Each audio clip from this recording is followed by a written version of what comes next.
bowl, I've got 5 eggs, or 250 grams. I want to add honey to that. Last week we learned about emulsions, and honey was one of those emulsions that helps keep our eggs together. I want 30 grams, which isn't a lot. I am cutting this recipe in half to make 1 single layer. If you wanted to make 2 layers, then you would keep the recipe as is. Again, you can go into those recipes and you can put them in volume and you can put them in ounces if you'd like, okay?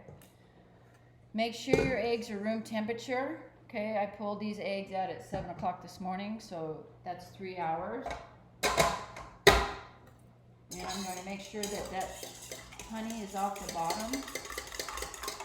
So I'm going to whisk it a little bit. And we talked about ways items are leavened. There's the chemical leavener, which is baking powder, baking soda with an acid. This is the mechanical leavening, and then the biological is yeast. So we're going to be adding air to this. I want to get it a little bit frothy and break down that honey a little bit, and then I'm going to be adding my sugar. Takes about 4 minutes. I'm going to add my vanilla to my butter, because I always forget. I have clarified butter. Clarified butter is butter that you heat on low temperature, and what you're doing is removing all the milk solids. I will cook it a little bit longer till it starts to brown just a little bit, and then I get a nuttier flavor, which I like better. You're also letting the water evaporate, so that way you're not worrying about too much water in your batter. So I'm going to heat this for 30 seconds in the microwave. But this is clarified butter. What we call it when we make sauces like hollandaise, we call it liquid gold. But it's down a little bit. You can see it's just a little bit frothy. And now I'm going to add my sugar to this. Again, we know sugar is hygroscopic. It's going to go in there and absorb any water from the eggs. It's going to help that emulsion with the honey so that we can get volume, we can get air into our egg mixture. On the French called sponges, biscuit. In America, it's spelled the same way. We call it a biscuit. Different, totally different. Biscuit to us is a quick bread. Biscuit to them is a sponge.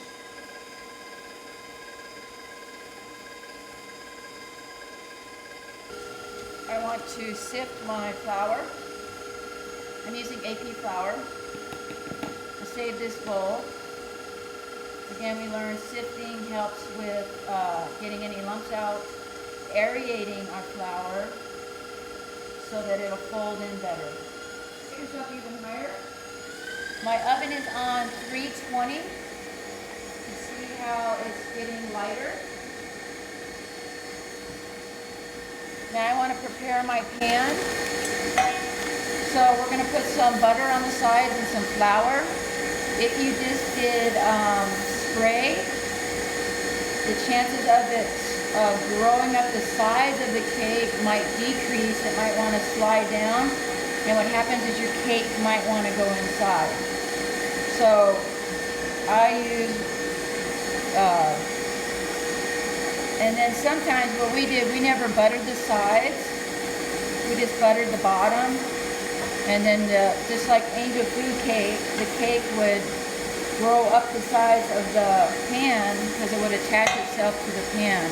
But you don't want something slippery that has, where its leavener is air, because it needs to attach to something in order to grow. Now you notice the temperature is 320. It's a very low temperature because we want the cakes to remain flat. If you look at these cakes, they not grow or get a peak on them. They don't get that peak. Usually if you get a high peak, your temperature is too high, and so 320 is good. And this is nice and moist. I can see my bubbles there, which are really good. And that's all from the chemical. There's nothing in there that is a chemical leavener, okay? I want to add some flour to this, and I want to toss it around.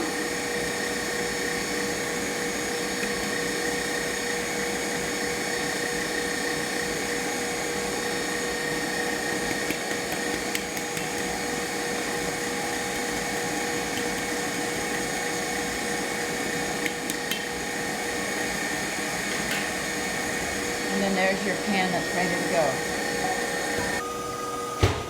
You want your butter about 105 degrees, okay? That way it'll incorporate. If it's too cold, you're gonna get chunks. Too hot, it's just gonna deflate your sponge, okay? So I've got parchment paper. I wanna fold it in half. So my ends are this way. Then I want to fold it in half again. So I have open ends. Then from this side, I'm going to fold it like this into a triangle. And then one more time into a triangle. Take some scissors, measure from the center of the pan. And then we're going to cut that straight away. We're going to open that up. It's too big. I'm going to cut a little bit more.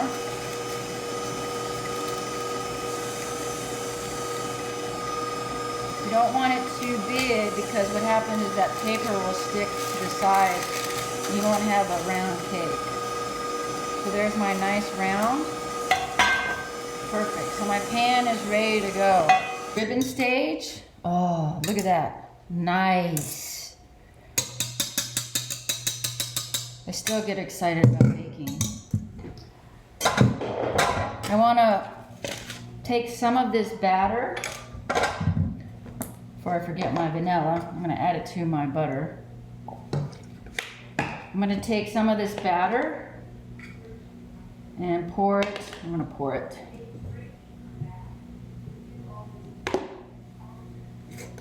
Okay. I'm going to add my butter to that. And then I want to add my flour to this. So I take my paper, parchment paper, and I want to make sure that my pan is secure, otherwise it's going to stir and go crazy on me. So I'll use my baking. And I want to fold in my flour.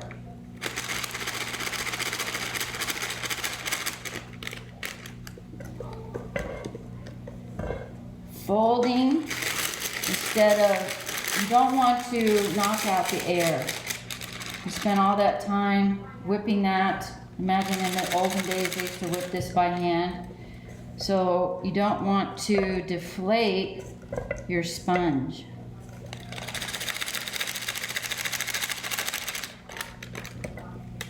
So it's around and down, around and down.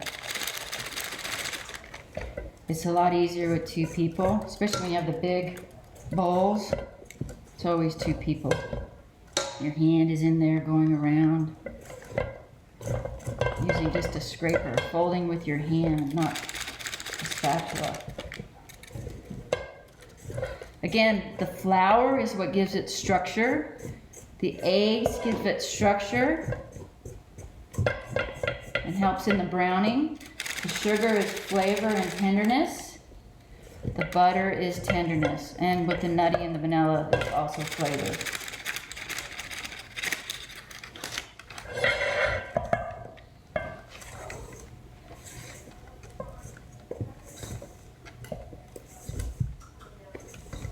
Around and down, around and down.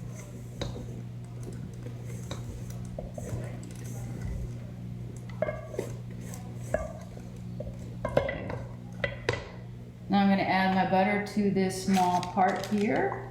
And I want to mix that up. I'm not worried about deflating this part of the sponge. That's why we added it to this.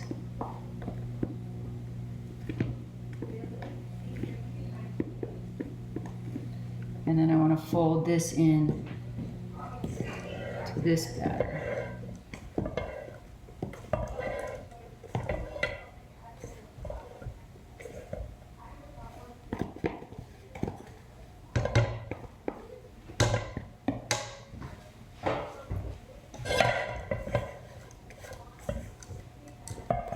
Folding round, over, and down.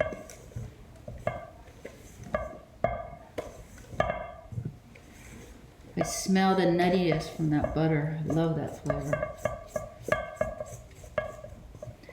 You probably could get away with using oil. You just might have to heat it a little bit.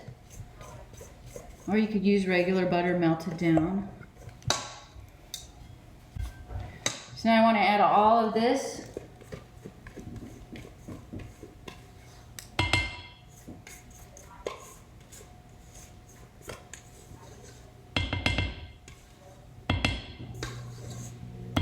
Leave nothing behind.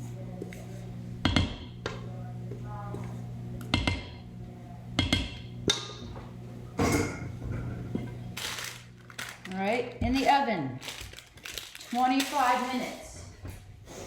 So you're gonna crack the oven door open a little bit to let out any steam for 3 to 5 to 10 minutes. You're gonna check that firmness of the top.